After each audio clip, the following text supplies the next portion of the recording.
Hi, this is George Whittam reporting for Whittam's World. Let's start off the year with a question about sensitivity. Can't we all be more sensitive in 2015? Well, actually, I meant microphones.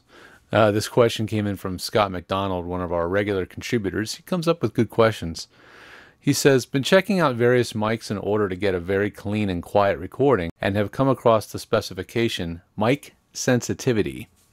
What does this mean, and what does it mean for the VO talent as far as choosing a mic? Of course, the bottom line will be how a mic sounds with my mic pre in my room, but for getting the best signal-to-noise ratio and the cleanest recording, what should we be looking for? Microphone specs, the thing is there's no standard for specs. Like, in other words, some microphones spec one value, another microphone manufacturer specs another value for sensitivity. Some will spec self-noise, others will spec maximum SPL. There's a lot of these specs that they throw out there. And I'll preface this by saying the specs, most of them don't mean a whole lot, really, because as Scott said, it really does matter how the mic sounds and works with your room. However, as a general rule, for voiceover particularly, having mics with a high sensitivity is generally a really good thing. Why is that such a good thing? Usually it means that if the mic has high sensitivity, that means it will not need a tremendous amount of microphone preamp gain. And, you know, most of us are using basic, inexpensive audio interfaces that, while the quality is really good now, they don't provide a tremendous amount of gain. Most of these interfaces, like the Scarlett, X2U, MicPort Pro, they can only provide maybe a maximum of 60 dB gain. If you're using a really high-end interface like an Apogee Duet, they, I think, can top out over 70 dB of gain. But the thing is, most preamps may not provide you a ton of gain. So if the microphone isn't very sensitive, and that's going to generally be microphones such as dynamic microphones like the venerable SM7 or the RE20, or if the microphone is a ribbon microphone. A classic ribbon design has very low output and very low sensitivity. The source, you, the voice, tends not to be a very powerful or loud source. And you want to have a lot of nuance and be able to record and speak sometimes quite softly to get the point across sometimes. It's not all about projection. You're not announcing. You're not orating to a theater with 1,000 people. Sometimes it's a very intimate thing. So microphone sensitivity is important so that it will pick up your voice without requiring a tremendous amount of microphone gain. And microphone gain, a lot of gain anyway, can be expensive. It's expensive to have a preamp that provides a lot of gain and does so with minimal amounts of noise. A lot of the less expensive interfaces, and under $500 range generally, if you need to get that last 5% of gain to get the recording levels up where you need it, when you turn the knob to that point, all of a sudden the microphone gain jumps up dramatically, and so does the background noise and everything else. And the recording gets very, very hissy. So microphones with higher sensitivity will help that. It's not the whole story, though, because the other factor that comes into it is the self-noise of the microphone. How much noise does the electronics of the microphone make when they are passing a signal?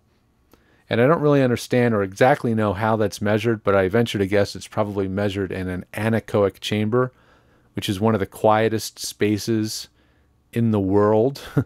They're so quiet that you can hear the blood rushing through your head when you're standing in one. I'd love to check one out. Never been in one, but I hear it's pretty wild. But they measure that noise spec in an incredibly quiet space. And the microphone may have high sensitivity, but it may also have a pretty high self-noise. So as sensitive as it is, you may still have a lot of hiss in the recording because it's a relatively noisy mic.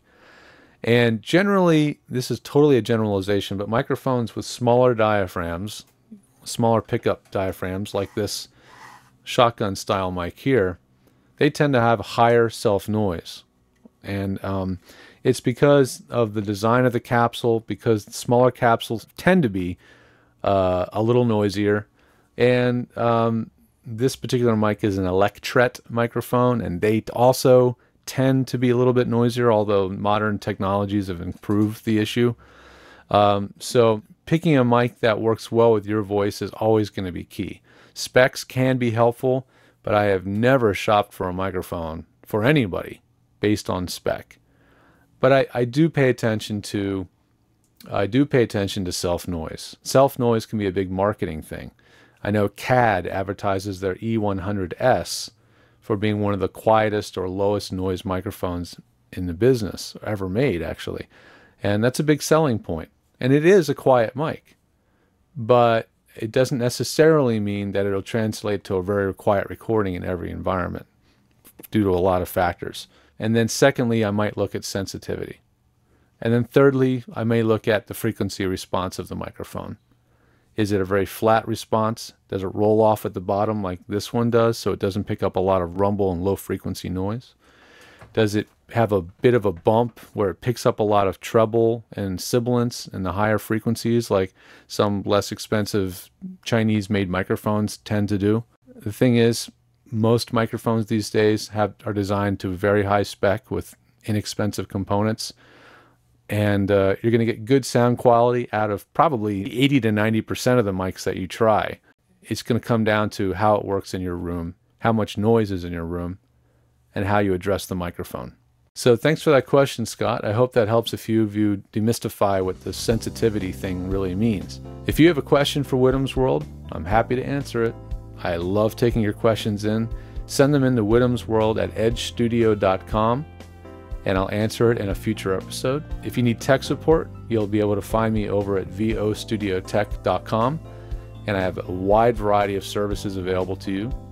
And if you just want to call us, we're always available by phone, 212-868-EDGE. Thanks for watching. I appreciate your time, and I'll see you next week.